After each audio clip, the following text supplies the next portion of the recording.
The origin of information is an irrefutable line of evidence for the existence of God. The next 7 minutes will show you why. Take a minute to think back to a trip to the library when you were a child. Remember walking in the front doors. Remember the smell of old books. Remember the kindly librarian stocking the shelves. Most of all, do you remember walking through row after row of floor-to-ceiling bookshelves? These shelves held hundreds of books each and stretched from one end of the building to the other. To count the books one by one could take days. To count the pages in all of the books may well take years. To count the words on all of the pages might not be possible even in a lifetime. The point is, the amount of information contained in a single library is staggering, far more than the mind can comprehend. And that's just one library. Now, imagine if somebody told you that all those books had no author. No Shakespeare, Austen, Homer or Twain. No mind behind them at all.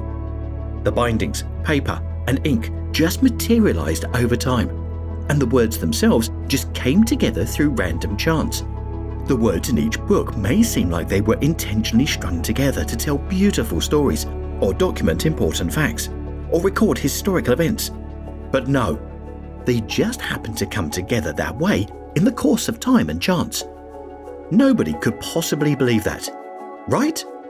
Libraries would be overrun with nonsense rather than book after book of precisely written, edited and produced volumes. The information therein would be totally useless, but we don't have books like that. Rather, the existence of the books we have and all of the skillful information they contain points to the unavoidable conclusion that authors have to exist. There is no other way around it. The information had to come from some intelligent source. To claim otherwise would be bizarre and nonsensical. But the craziness of such a claim pales in comparison to another claim that is held by many to be scientific fact. As absurd as it would be to say that the information in books wrote itself, it would be far, far more absurd to say the information we see in the world was self-producing through random chance. In other words, the creation and transmission of information must be done intelligently and intentionally. What kind of information do we see in the world? For one, consider the sheer volume and technical precision of the data contained in every human body. Every cell in your body is simply packed with highly detailed information. To say that Moby Dick or War and Peace needed an author, but the cell did not, is logically inconsistent. Like a book, your body is a walking, talking manifestation of all kinds of microscopic pieces of information. There may be no better proof of this than what we know about DNA. In DNA, we find the genetic information that determines essentially everything about us. Your sex, your hair color, your height, and all kinds of other attributes are encoded in the DNA strands found in each and every one of your cells. The complexity of these structures is unmatched, and we learn more all the time about just how complex and involved our cellular structures are. Though each cell has the same DNA, each cell has its own unique function. Skin cells, heart cells, brain cells, and every other kind are all doing different things, and so the cells must express in different ways. Each cell contains not only the information that makes up who you are, but the information it needs to determine how it is to function. And as it functions, the DNA is constantly replicating itself by splitting its own helix structure and building copies to match the two unbound sides of the helix. So, DNA also contains the necessary information for the process of self-replication. These are not random information-bearing strands, strewn about in an unintelligible order. Each strand of DNA is wound tightly to fit perfectly within the cell so the cell can have the data it needs to support the body. The complexity of what is stored in every cell of our bodies is truly staggering. To put it another way, your body is like a library in its own right, with the cells being the books. Each and every one holds vital, accurate, complex information. None of them are filled with useless gibberish, as production by chance, trial and error would suggest. Like the library, every book was created intentionally and for a purpose. Not only does the DNA contain precise information, it is the single best store of information known to man. When uncoiled, the helix of a single cell's DNA can be over 6 feet long. That's how tightly packed the strands are. More importantly, Just 1 gram of DNA can store up to 215 petabytes of memory. That's 215 million gigabytes.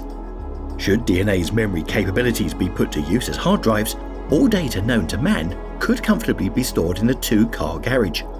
And when you realise the human body has roughly 37 trillion cells coded with this vital information, you realise just how big this human library is. One cell's DNA has so much information that it would take more than 1.5 million pages of text to write down just the first letter of each base. It would be unthinkable to say any book wrote itself, with no author providing the information. It would be truly insane to say that 37 trillion books wrote themselves. As you zoom out a bit, you realise this isn't just a human phenomena. Every living creature you see is coded with DNA planted in these trillions and trillions of cells.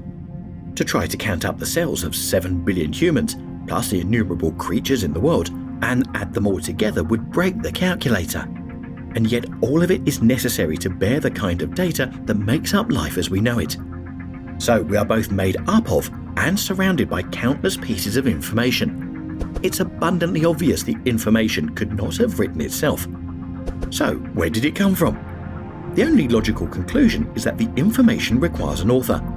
A creator, a super intelligent coder, had to intentionally generate all of this data and then store it so masterfully in the body's smallest structures. It was no accident.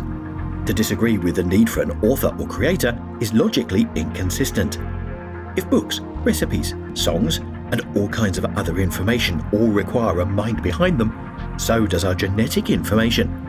When we accept that such a creator does exist and is responsible for the data that makes up everything we see, we begin to get a better understanding of the value and purpose of the created world. Under the naturalistic worldview, nothing can be explained.